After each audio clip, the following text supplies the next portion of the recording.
নমস্কার বন্ধুরা, স্বাগত আপনাদের সুমিতাস কিচেন এন্ড ব্লগসে। আজকে আমি বানাবো পাস্তার একটা খুবই সিম্পল আর তাড়াতাড়ি হয়ে যাওয়া একটা রেসিপি। তার জন্য এখানে আমি এক বাটি মিডিয়াম সাইজের এক বাটি আমি পাস্তা নিয়ে নিয়েছি, আর এখানে মিডিয়াম সাইজের 3টা টমেটো কুচি কুচি করে কাটিয়ে নিয়েছি, আর 3টা পেঁয়াজ নিয়েছি, আর টমেটো সস নিয়েছি, আর নুন হলুদ তো আছে। তাহলে আমি রেসিপিটা বানানো স্টার্ট করি। পাস্তাটা বানানোর জন্য এখানে আমি এক গামলা জল গরম বসিয়ে দিয়েছি, তাতে আমি 1 চামচ নুন দিয়ে দেব,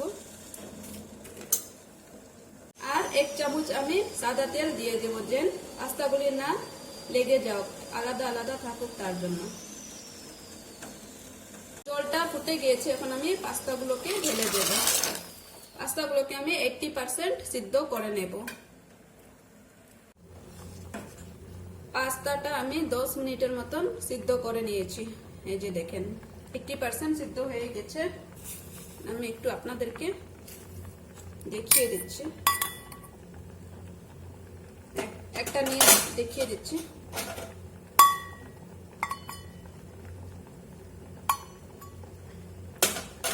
এই যে এরকম, অনেক গরম ধরতে পারছি না, এরকম সিদ্ধ হবে। এখন আমি পাস্তাটাকে নামিয়ে দিচ্ছি। পাত্রের মধ্যে আমি পাস্তাগুলোকে ঝরিয়ে নিয়েছি, একটু ঠান্ডা জল দিয়ে এখন ধুয়ে দেব।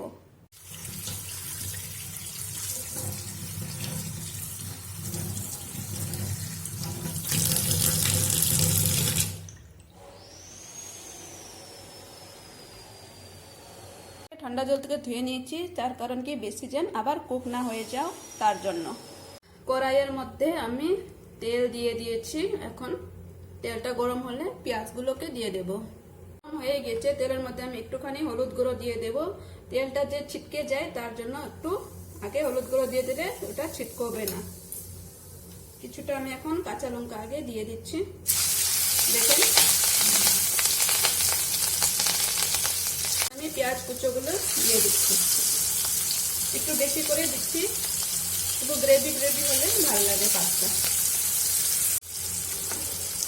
একটুখানি নুন দিয়ে দিচ্ছি। এখন পেঁয়াজটাকে একটু লাল করে ভেজে নেব। পেঁয়াজটাকে আমি একটু লাল করে ভেজে নিয়েছি। এখন টমেটো কুচিগুলি দিয়ে দিচ্ছি। টমেটো দেওয়ার সঙ্গে সঙ্গে একটুখানি নুন দিয়ে দেব।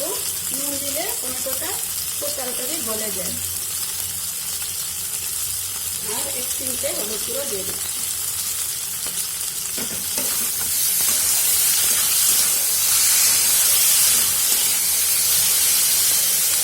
টমেটোটা ভালো মতন গলে গিয়েছে। এখন আমি কিছুটা আবার কাঁচা লঙ্কা দিয়ে দিচ্ছি, একটু ঝাল ঝাল বানাবো। আর 2 চামচের মতন টমেটো কেচাপ দিয়ে দিচ্ছি।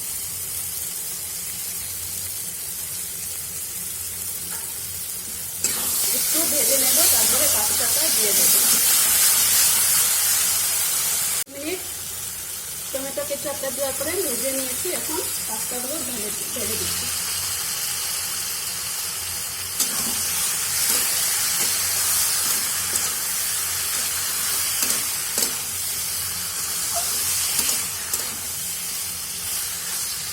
আরো 2 মিনিট একটু পাস্তাটাকে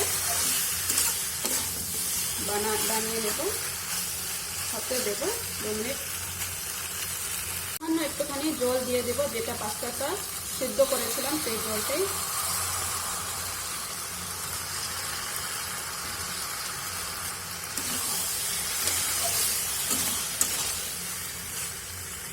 পাস্তাটা হয়ে গেছে, এখন আমি নামিয়ে সার্ভ করে দেব। আমার ভিডিওটা দেখার জন্য আপনাদের সবাইকে বলবো থ্যাংক ইউ।